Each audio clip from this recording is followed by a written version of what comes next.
up, everybody? Brent from Brenspeed. Thank you for watching Brenspeed TV. Coyote Mustang with our Roush 710R package right here behind me. So that dyno pull was cool. We'll go look at the numbers in just a second, but I wanted to show you something on the front of this car while we have the front fascia off.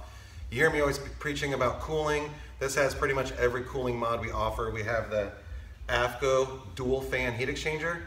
So the heat exchanger is like twice the size as the factory Roush heat exchanger. It's going to give you ultimate cooling for your supercharger. We've got the large AFCO radiator.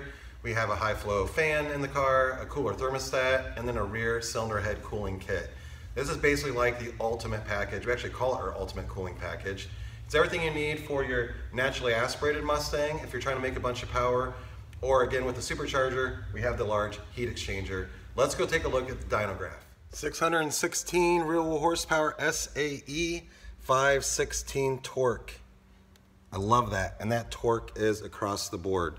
Check this car out, it's a sleeper. So 11 to 14 Mustang, that's our 710R package. Left the front fascia off so you could see that just a little bit ago. Really sweet package. We might as well just look at it real quick. So the 710R uses a Roush TVS 2.3 liter supercharger and the Roush cold air intake. Has some other goodies in there like an 82 millimeter pulley, fuel pump upgrade. That package, you get everything, all the injectors, everything you need.